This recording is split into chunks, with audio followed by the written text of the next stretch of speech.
Niyə bütün gözləntilər kişilərdəndir? İlk addımı qadınlar atmır.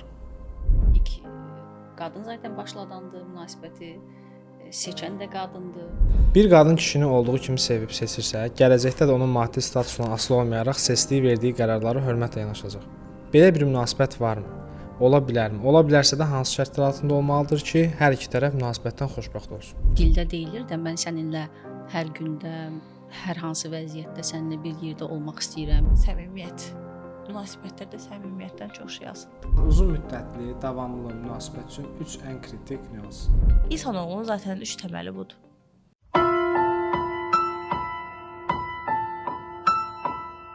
Niyə bütün gözləntilər kişilərdəndir? İlk addımı qadınlar atmır.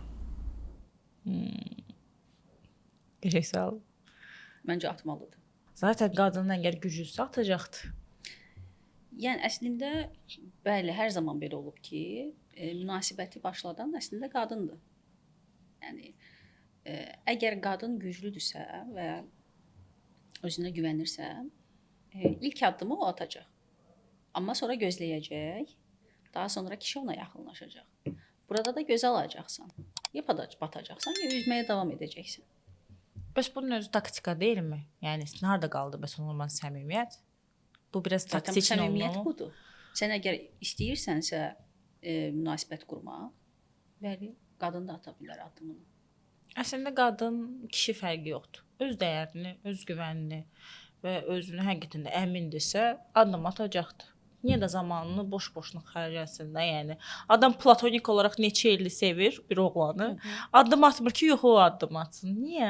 Bəlkə yəni o addım atsa daha yaxşı olacaqdı. Və zamanını da itirmir. Bəlkə elə bir insandır ki, heç ondan vaxt keçirəcək bir insan deyil. Daha yaxşı bir insan ola bilər həyatında, daha onun dəyərini biləcək bir insan ola bilər. Onu düşünərək zamanını itirir boşu-boşuna. Bu da məntiqsizdir əslində.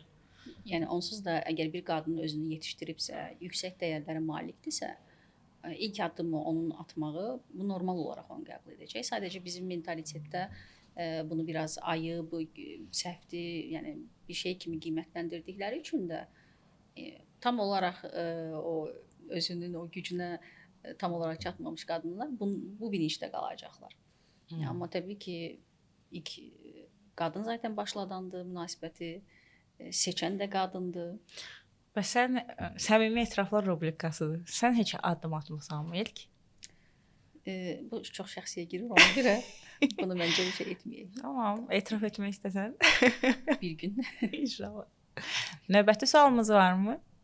Bir qadın kişini olduğu kimi sevib seçirsə, gələcəkdə də onun maddi statusundan asılı olmayaraq seçdiyi, verdiyi qərarlara hörmətlə yanaşacaq. Belə bir münasibət varmı? Ola bilərmi? Ola bilərsə də hansı şərtlər altında olmalıdır ki, hər iki tərəf münasibətdən xoşbəxt olsun? Əslində burada qadının ilk olaraq özünü tanıması və qarşı tərəfi də ona görə seçməsi çox lazımdır ki, hər hansı misal üçün adamın statusu, maddi tərəfi nə olursa olsun, hal-hazırda bəlkə də vəzifədədir və o anən qərar verir ki, hə mən bir şəhərdə, bir balaca, bir kiçik bir yerdə yaşamaq istəyirəm və gəl birlikdə yaşayaq. Əslində bunların da özünün birlikdə əslində yaşayarkən bir-birlərini tanımasından da çox şey asılıdır. Amma qadın bəlkə də o insanı sevmir, statusunu sevir, vəzifəsini sevir, pulunu sevir və bu qərara verəndə bəlkə də heç onu razılaşmayacaqdı o adama. Yəni ki, bəzən dildə deyilir də mən səninlə hər gündə, hər hansı vəziyyətdə səninlə bir yerdə olmaq istəyirəm, bir yerdə olmağa razıyam. Amma praktikaya gələndə biz görürük ki, bu belə olmur. Hər hansı bir çətin vəziyyətə düşəndə və ya hər hansı bir fərqli bir mühitə düşəndə orada baş eləyə bilmir. Burada bax, cütlüklərin bir-birlərinə olan səmimiyyəti çox önəmlidir ki, ilk başda tanış olduqda sizin ruhlarınız, baxış açınız, həyata baxışınız, həyatdan istədikləriniz, görmək istədikləriniz eynidirmi? Eyni hədəfiniz eynidirmi? Baxdığınız yön eynidirmi? Əgər bir-birlərini yaxşı tanımış olsalar və bir-birlərindən həqiqətən də həyatdan gözləntiləri və münasibətdən gözləntiləri eyni nöqtəyə təsadüf edirsə, bax burada çox çatlamalar olmayacaq. Amma sadəcə söz üzərində qurulursa bir münasibət, hər şey yaxşı olacaq, hər zaman sənin yanındayam, hər zaman belə sevəcəm. Bax o söz üzərində qalan münasibətlər çatlamalar çox olur. Eynən, əslində hər şeyin başlanğıcı səmimiyyətdir. Bir də bəzi münasibətlər çox eniş və yoxuşları yaşayanda bir-birlərinə daha çox bağlanırlar. Hə, qırılmalar da olur, o heç, yəni çətinlikləri, kasıblıqlar, varlıqlar, maddi tərəfi deməyim, emosional aşağı düşmələri, yuxarı çıxmaları yaşasalar da birlikdə çox möhkəm qalanlar da olur və da ayrılanlar da olur. Amma möhkəm qalanlar, inandırım səni, həqiqətən də o ilk 5 il deyərdim də. İlk 5 ildən sonra həqiqətən də çox böyük bir-birinə bağlar yaranır. Onda bax, ani bir qərar ki, misal deyirəm, istər bu kişi versin, istər bir qadın versin. Hə, gedək bir balaca bir kənddə yaşayaq, hər şey atıb gedək. İkisinin də bəlkə yorulduğundan və onu qərar verəndə belə hüzurla, xoşbəxtliklə addım ata bilərlər. Bu əslində sən deyən kimi səmimiyyət. Münasibətlərdə səmimiyyətdən çox şey asılıdır. Növbəti sual. Növbəti sual. Kiçik yaşlardan həmişə baxırdım. Deyirdim məsəl üçün anam, ata niyə dalaşır? Bunlar 2 dənə böyük adamdılar, ağılları var, uşaqları var. Sonra deyirdim məsələn əmidir, bibidir niyə dalaşır? Daha hamı deyir, ətrafda olan insana dedim bunlar ailədirlər də bunlar. Nələri çatışmır ki, niyə dalaşırlar? Mən məsəl üçün daim elə fikirləşirdim ki, ayda mənim münasibətlərim olsa heç vaxt mən yəni ailəmdə söz-söhbət olmayacaq, dava olmayacaq, qətiyyən ola bilməz. Amma o gördükcə fərqlə o qaçınılmazdır. Yəni bu problemlər görürsən ki, qaçınılmazdır. Ən xırda bir şey ağla gətirməz. Məsəl üçün bu gün sizlə çox yaxşı münasibətim var, deyirəm, görürəm, xırda bir şeyin üstündə aramız bizim dəyə bilər. Və bunların qarşısını almaq üçün belə desək, uzun müddətli, davamlı münasibət üçün 3 ən kritik nüans. Ən kritik 3 nüans deyiriksə, mən deyərdim ki, ən birinci, ən başdakı ünsiyyət. Doğru ünsiyyət.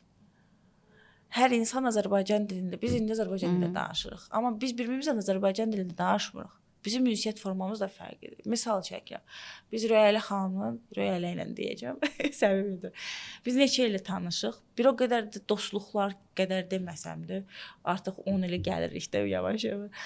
Amma elə dostluqlar var, 20 illik dostluqlardır. Onlar da fərqlidir. Amma 1-2 illik dostluqlarda belə bir baxışdan qarşı tərəfin nə dediyini anlayırsan. Bunun özü ünsiyyətdir. Biri var ki, mən deyə bilərəm ki, ünsiyyət qururuq da, elə bunu belə eləmə, elə misal çəkirəm də. Sən onu anlamaya bilərsən, yanlış anlaya bilərsən, doğru oturub ki, Rüqə bəlkə mənə başqa bir söz demək istədi. Amma bizim aramızda doğru iletişim varsa, istər mən bunu bir fərqli bir formatda deyim. Sən artıq deyirsən ki, hə, Rüqə əslində bunu demək istədi. Ya da Rüqə elə bunu demək istədi. Yəni bir-birini tanımaqdan keçir də gələn məsələ. Tanımaqdır, eyni dili danışmaq. Bunda danışmaq üçün ünsiyyət qurmaq lazımdır, danışmaq və həqiqətən də açıq şəkildə danışmaq. Əgər mən nəyisə səndən gizlədirəmsə, hansısa bir hissimi, hansısa kiçik də olsa bir qaranlıq bir şey saxlayıramsa içimdəki, o bəlkə bunu demək istədi. Bax, o biraz ünsiyyəti korlayır. Domino daşı kimi. Beynində quracağına, yəni səhnələşdirdiyimə açıq-açıq soruşuram. Yoxsa prosta danışırıq. Yox, kadrdayıq. Kadrdayıq. Elə bu da düşsün. Okay. Orada yenə də şeydən insanların yenə bir-birini tanımasından söhbət gedir. Əgər doğru şəkildə yaxşı tanıyırsansa onu və bir-birlərinin həssas nöqtələrini bilməsindən asılıdır bunlar. Yenə də mən qarşıdakı insanı anlamağa açığamsa, onu başa düşməyə açığamsa, təbii ki, onu başa düşmək istəyəcəm. Mən gəlib rahatlıqla sənə dərdimi deyə biləcəm ki, bax, mənim istədiyim, demək istədiyim budur və sən də onu doğru şəkildə qəbul edəcəksən. Yəni, yenə burada səmimiyyətdən söhbət gedir ki, mən özümü doğru şəkildə ya da hər hansı bir şəkildə ifadə edə bilirəmmi öz hissimi? Bax, mən bunu hiss etdim, bunu demək istədim və sən də məni doğru şəkildə anlayacaqsanmı? Anlamaq istəyəcəksənmi? Sən mənimlə münasibətimi əgər tutmaq istəyirsənsə yaxşı şəkildə, sən mənə zaten anlamaq istəyəcəksən, sən məni başa düşmək istəyəcəksən və anlaşmadığımız tərəflərdə də o zaman yenə səmimi şəkildə etiraf edəcəksən ki, mən səninlə bu mövzuda razılaşmıram, amma bu bir qüsur deyil. Yəni bu bizim münasibətimizdə qüsur deyil. Əgər mən səninlə hər hansı bir mövzuda anlaşmıramsa, bu bizim münasibətimizin pis olduğunu göstərmir. Sadəcə bu mövzuda anlaşmırıq. Deyib ikimiz də qəbul edəcəyik bunu. Eynən. Onda belə eləyək də yekun olaraq. Ünsiyyət, yəni münasibətlərdə konfliktsiz lap şey oldu, postlar var. Bir münasibətə əgər konfliktsiz, o təməl daşlarını tam yaxşı qoymaq istəyirsən, o 3 nüans varsa, ilk səmimiyyət, ikincisi daha doğrusu ikincisi deməzdim ya. Birincisi özünü tanımadı. Birinci özünü tanımalısan ki, Özünü və qarşıdakını tanımaq. Yes, qarşıdakını tanımaq. İkinci səmimiyyət, üçüncüsü də ünsiyyət.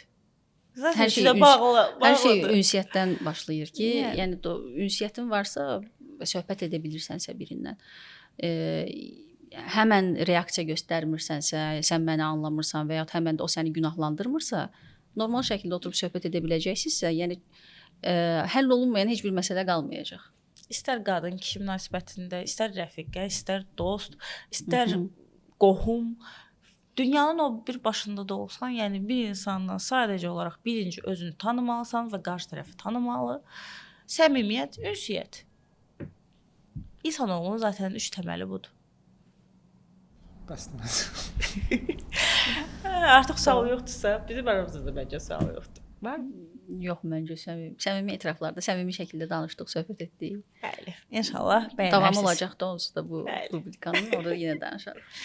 Görüşərik. Oldu, hələlik, sağ olun, görüşərik.